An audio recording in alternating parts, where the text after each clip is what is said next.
Hello મિત્રો, આપણે મગાવ્યું છે એમેઝોનમાંથી પાર્સલ.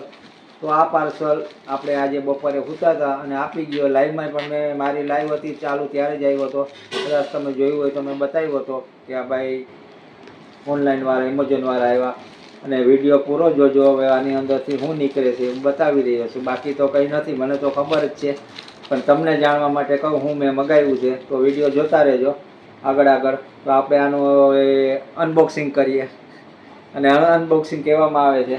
તો આપણે ચાલુ કરી દેવું અનબોક્સિંગ મિત્રો. આમ તો હું ઓનલાઈન વધારે મગાવતો જ નથી, પણ આજે મન થઈ ગયું કે આપણે ઓનલાઈન એક વસ્તુ મગાવી તો મગાવીએ. બાકી તો મેં ઘણું બધું મગાવેલું છે એમ તો ઓનલાઈન. આ સ્ટેન્ડ છે, જો મોબાઈલ સ્ટેન્ડ છે, પછી આપણે સ્પીકર, જો માઇક પણ મગાવેલું છે ઓનલાઈન આ રીતનું એમેઝોનમાંથી. ઓનલાઈન ઘણું બધું મગાવીએ છીએ આપણે. આજે એક વસ્તુ બીજી મગાવી છે, તો જોતા રહેજો વિડીયો પૂરેપૂરો. તો આપણે એને અનબોક્સિંગ કરી રહ્યા છીએ હવે. તો જોજો. હવે હાથમાં લીધી છે કાતર. આપણો તો ધંધો છે કાતરનો, એટલે હવે આપણે આને કરીએ છીએ અનબોક્સિંગ. તો હવે ક્યાંથી કાપવું તમે કયો, ત્યાંથી કાપવું, ઉપરથી કાપવું, નીચેથી કાપવું, એમ કહેતા રહેજો. હાલો અહીંથી કાપવાનું ચાલુ કરીએ આપણે.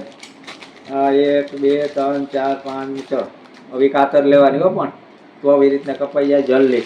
અને અંદરથી કાઢીએ છીએ આપણે એક બોક્સ.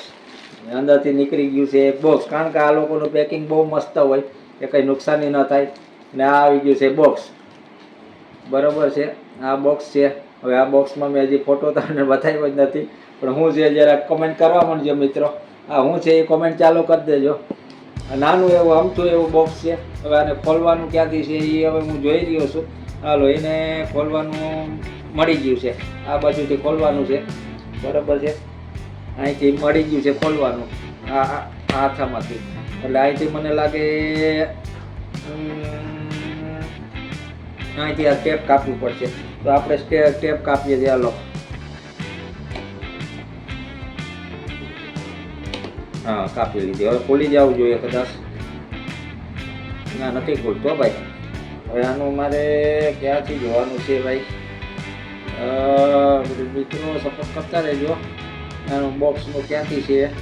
હવે આ બાજુથી ખોલશું તો અહીંથી નથી છે, તો અહીંથી જ ટેપ કાપી નાખી છે, તો એ કેમ ખોલતું નથી? તો જોઈએ હવે.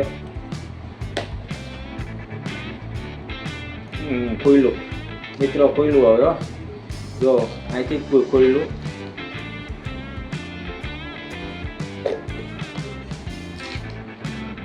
આ બાજુ ટેપ છે એટલે નથી ખોલતું દોસ્તો. હા ચાલો, હવે એ ખુલી ગયું છે અને હવે બરોબર ખોલ્યું. હા ખુલી ગયું છે. આને મૂકી દઈએ એક બાજુ.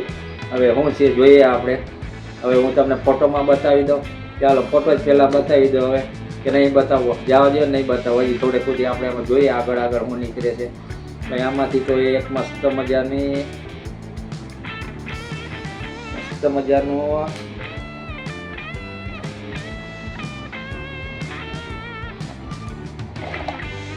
હા બોક્સ નીકળ્યું છે. આ બોક્સની અંદર છે આ કંઈક વાયર કેબલ છે ચાર્જિંગ કરવા માટેનો. અને આ આપણે મગાવ્યું હતું ઘડિયાળ છે. આ ઘડિયાળ છે. તો જતા રહેજો મિત્રો. હવે આને કાઢવાની છે. આમાંથી કઈ રીતના એ જોવું પડશે. તો એ રીતના ઉપરથી કાઢવાની છે. ને આ નીકળી ગઈ છે આપણી ઘડિયાળ, બરાબર છે. સ્માર્ટ ઘડિયાળ છે. હવે આ સ્માર્ટ ઘડિયાળને ચાલુ કેમ કરવાની છે એ તો મને આવડતી નથી, પણ જોઈએ હવે. આગે હોતા હે ક્યાં દેખતે હે.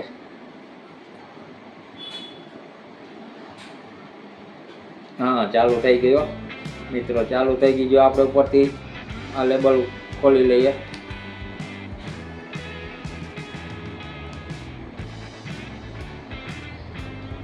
ચાલુ થઈ ગઈ, જોઈ લ્યો. બરાબર કમ્પ્લીટ. હવે આની સિસ્ટમ કઈ રીતના છે એ આપણે જોવી પડશે. આ ઉપરનું સીલ કાઢી નાખ્યું છે એનું, બરાબર. અને આ ઘડિયાળ ચાલુ થઈ ગઈ છે. આમાં બધું એનું શીખવાનું હશે મોબાઈલમાં, બરાબર. આ મોબાઈલમાં કદાચ સ્કેનર કરીએ અને એને લિંક આવી જાય અને એવું હશે કંઈ, મને એવું લાગે છે. બાકી તો ખબર નથી.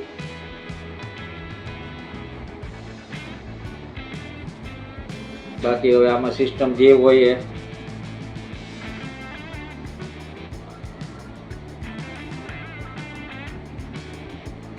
તો હવે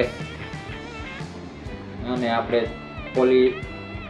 ખોલીએ છીએ અને આમ તો ઘડિયાળ તો પહેરતો નથી પણ મન થઈ ગયું હતું ભાઈ. ને આ ઘડિયાળની કિંમત છે 1400 રૂપિયા. આપણે 1400 રૂપિયામાં ઘડિયાળ આવી છે અને આવી રીતના પહેરવાની હોય છે આપણે આ હાથમાં. તો આપણે પહેરીએ છીએ. ચાલો પછી પહેરીને બતાવી દો તમને કે કેવી લાગી ઘડિયાળ. બરાબર 1400 ને માથે છે કંઈક 2, 5, 10 રૂપિયા. બરાબર આપણે ઓનલાઈન મગાવેલી છે.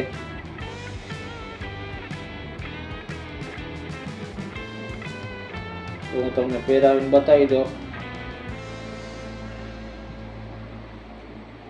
જો કેવી લાગે છે ભાઈ? લાગે ને ટકાટક જકાસ. તો બસ હવે આનું અમને સેટિંગ કરાવવું પડશે. મને તો ફાવે નહીં. આમાં બધું આવી ગયું જો લખેલું છે. અને આપણે આ 1450 રૂપિયા જેવું છે કંઈક 50 કે 25. અને અંદર છે ચાર્જિંગ કરવાનો કેબલ. હા એનો જે આપણે મોબાઈલના જેમ ચાર્જિંગ કરવી પડે 2-4 દિવસે તો આ એનો કેબલ છે. જો બરાબર એ આપણા ચાર્જરમાં જ થઈ જાય એવું જ છે સિસ્ટમ. ઓકે ચાલો એ બરાબર છે. અને બીજું અંદર શું છે? બીજું આ સ્ટીકર નીકળ્યું છે. આ સ્ટીકર શું છે એ ખબર નહીં પણ એ કઈ કંપનીનું લાગે છે. ઉપર લગાવવાની સ્કીન લાગે છે. મને તો એવું લાગે છે. હા એવું લાગે છે. સ્ટીકર ઉકેડી અને ઘડિયાળની ઉપર લગાવવાનું હોય કદાચ એવું લાગે. પણ આપણે એ કંઈ લગાડવું નથી ભાઈ. આને કંઈ જિંદગીભર નથી રાખવી. 5-25 વર્ષ સુધી આપણે તેવું બધું લગાવીએ. અને આ કાગળ નીકળ્યું છે. આમાં સ્કેનર છે. આમાં મોબાઈલમાં જોઈ લેશું આપણે જે હશે. નોઈસ કંપનીની છે. આ કંપનીની છે. જો નોઈસ કંપનીની છે. તો આ રીતના હોય છે મિત્રો. તો આપણું અનબોક્સિંગ પૂરું થઈ ગયું અને આપણે કરી દઈએ છીએ હવે આપણો બ્લોગ અહીંયા પૂરો. બધાને જય માતાજી, જય શ્રી કૃષ્ણ. કોમેન્ટ કરજો. કોમેન્ટ કરવાનું ભૂલતા નહીં.